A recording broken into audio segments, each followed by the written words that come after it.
Hey everyone, welcome back to my channel and welcome to day 20 of Vlogmas.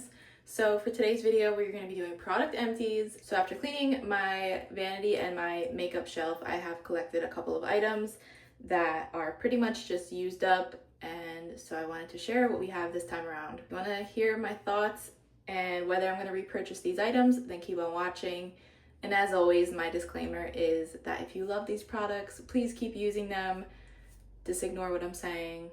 I'm probably wrong and it just didn't work for me for some reason. So let's get into it. I feel like I'm really echoey today. Maybe I should open the door. The first thing I have is this Tutti Frutti candy. It's a fine fragrance mist from Bath & Body Works. This is a little travel size that I probably got for free most likely.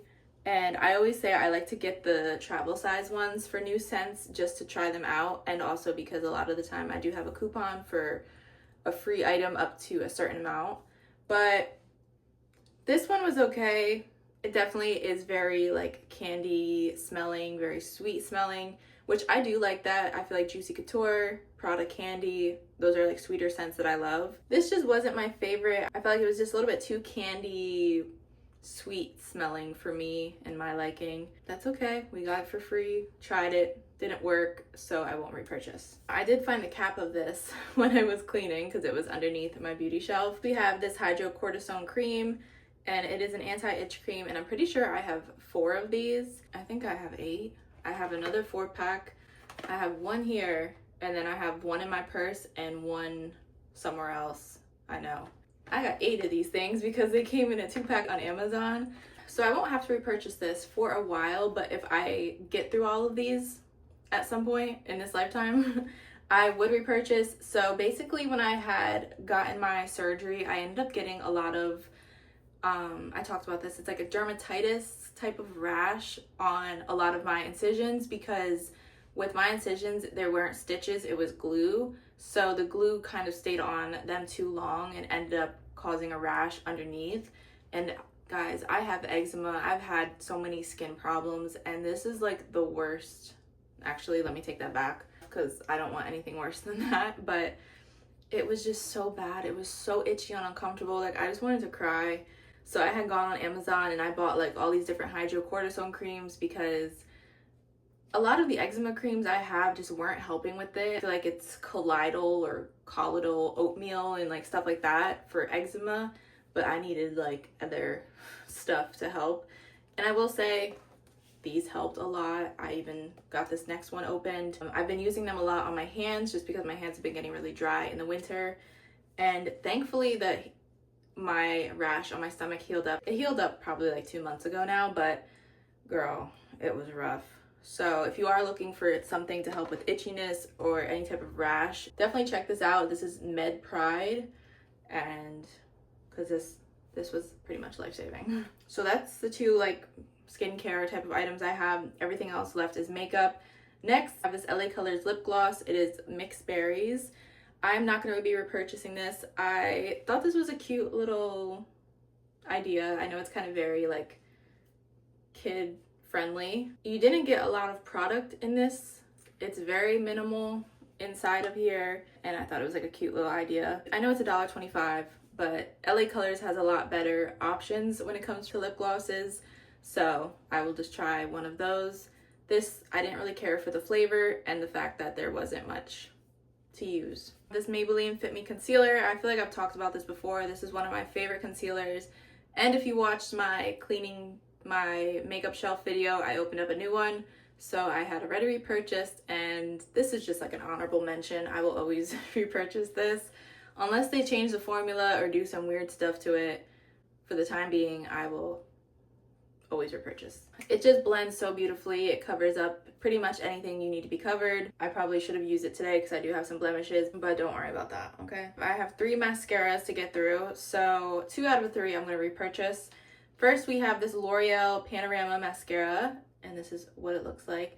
L'Oreal mascaras for me are always hit and miss. I really stopped trying them just because I felt like it was always more misses than anything, and especially for the prices too. They are almost getting to higher end prices somewhat. My favorite high-end mascara, if we are allowed to call Tarte high-end, I don't know, but it is a little bit more expensive than drugstore, obviously, is the Lights Camera Lashes mascara, which I feel like is around $21 or so.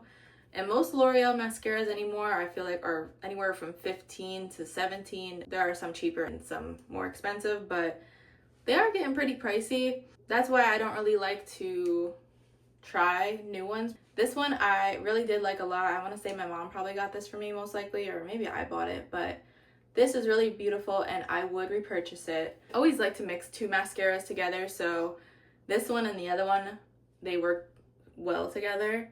And so the brush is pretty nice, curls your lashes, gives them some volume, and I absolutely love it. Next mascara I have is the e.l.f. Lash It Loud, and I would repurchase this as well. The only thing I didn't like about it is the brush. It's very like pokey and kind of rough feeling. That's my only complaint. I wish they had a different, like the bristles were a little bit softer or different. Using this with the L'Oreal one, I love the look of them together. I will repurchase them, but not yet because I have a lot of other mascaras I want to get through first. Next mascara, this one, I'm not repurchasing it, and I honestly don't even think I could. This was from the Wet n Wild Stitch collab, came out a couple years ago. This was a waterproof mascara. It did work relatively well. I couldn't get this off most of the time, but I don't really like waterproof mascara. And I had gotten, it was like kind of like a PR kit sort of thing that you could buy. So this was included with it. It was okay. I try to stay away from waterproof, but I did want to use this because I technically did purchase it. Then next we have the Anastasia Clear Brow Gel, and this is pretty old. It's pretty much finished. All I have left on this brush is basically my brows from putting this on after doing my brows. But this used to be my go-to. Like senior year of high school, I found out about her and I used her. I didn't even do my brows in high school, but I had like crazy long eyebrow hairs, and this was, I glued them down, okay? I would like put them up, and I wasn't doing like the feathered brow or anything like that, but just to get them to stay in place so that they weren't looking all crazy. Oh my god, I loved her. Like she has a special place in my heart. But now, since growing up, I learned about other dupes. And truthfully, I really don't use clear brow gel anymore to begin with, just because a lot of the time from doing my brows with pencils and pomades, I also learned that you could trim your eyebrow hairs, so you don't need to always have very long ones. The pomade though alone usually will hold all the hairs together, so I really don't have a use for brow gel in the future. That being said though, if you are looking for some super glue for your eyebrows, right here, she is worth the price. The last thing we have is this eyeliner from LA Girl. It's been a while. I kind of forgot about Miss LA Girl. I gotta see what she's up to. I always go to LA Colors because she's Dollar Tree, and LA Girl is sometimes Ulta, CVS. They do have their own website too. But this is just the Glide Gel Liner. And I don't know if you can sharpen this, but it is pretty old, and I do have another one of the exact same color. So I'm just gonna get rid of it. It did work really well, glided on, it lasted. I do have a brown one as well. They have multiple colors. So this is an eyeliner if you're looking for an affordable drugstore liner. I would recommend. The only reason I'm not repurchasing it is because I really don't wear eyeliner that often anymore. I think that is it for our product empties for the year. This is the last product empties video for 2024. That is it. I'll see you back here tomorrow for the next day of Vlogmas. Bye.